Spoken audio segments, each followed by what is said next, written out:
Hello everyone. Thank you for being here today.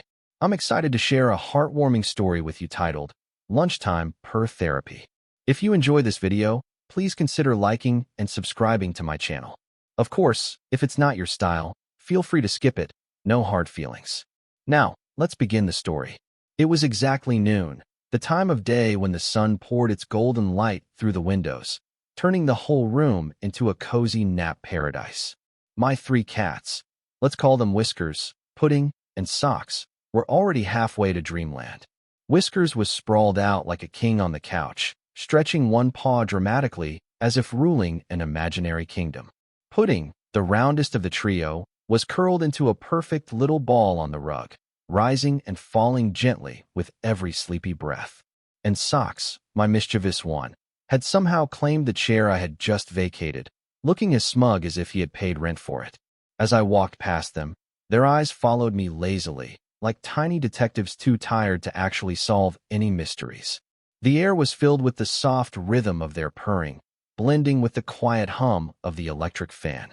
It was so peaceful that for a second, I thought about abandoning work completely and joining their afternoon siesta.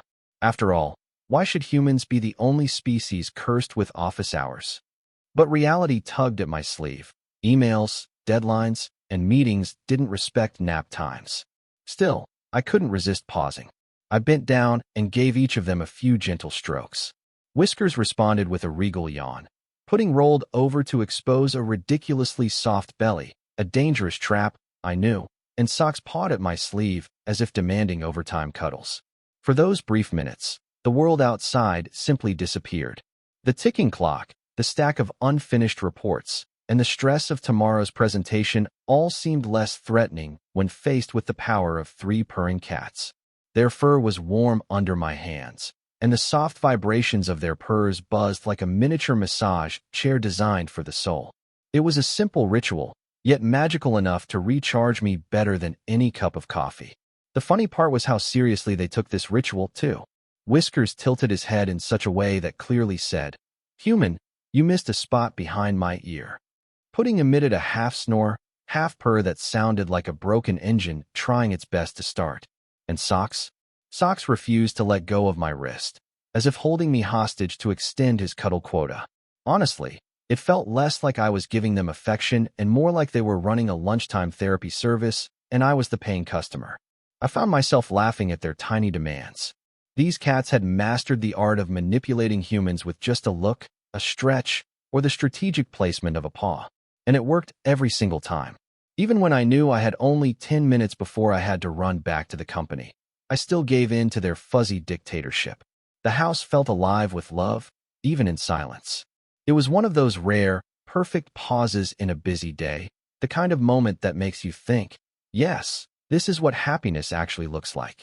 A pile of sleepy cats, a few stolen cuddles, and a heart that feels oddly lighter. Eventually, duty called.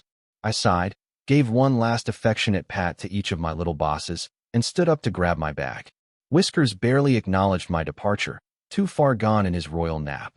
Pudding twitched an ear in a lazy salute. And Socks, ever dramatic, meowed loudly as if filing an official complaint about unpaid cuddle taxes. "Sorry, buddy." I chuckled. "But someone has to buy your cat food." As I closed the door behind me, I could almost imagine them holding a secret meeting, plotting ways to keep me home next time.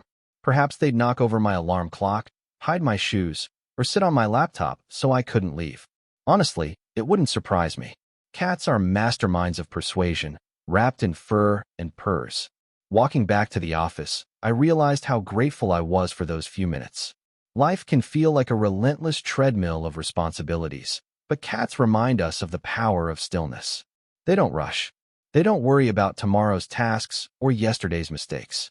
They nap, they stretch, they demand affection. And in doing so, they teach us that rest is not laziness, it's wisdom. So while the world insists we stay productive, my cats insist I stay present. And I think they might be right. After all, when I finally sat at my desk again, I wasn't dragging my feet. I was calmer, happier, and a little more focused, armed with the secret weapon of three sleepy cats who had lent me their quiet strength. In the end, those few lunchtime cuddles were not a distraction. They were an investment in sanity. And perhaps tomorrow, instead of rushing back to the office, I might just extend my therapy session a little longer. Because deadlines will always wait, but soft purring under your fingertips is the kind of magic you can't schedule. In the story, the simple act of pausing during a busy workday to cuddle 3 sleepy cats reflects a truth many of us overlook. Small moments of rest and presence can restore more energy than pushing through without pause. Modern life often demands constant productivity, but just like the cats, we need to recognize the value of slowing down. Taking time to step away from screens, stretch, or share a moment with loved ones, whether people or pets, helps clear our minds and improves focus when we return to our tasks. The cats remind us that rest is not laziness. It is a form of wisdom and self-care. If we ignore these breaks, we risk burnout, irritability, and reduced creativity. Instead, scheduling short, mindful pauses can actually make us more effective and happier in the long run. It doesn't have to be dramatic. Sipping tea without distractions, enjoying a short walk, or simply breathing deeply for a few minutes can be enough. The advice here is simple but powerful. Don't underestimate the magic of stillness.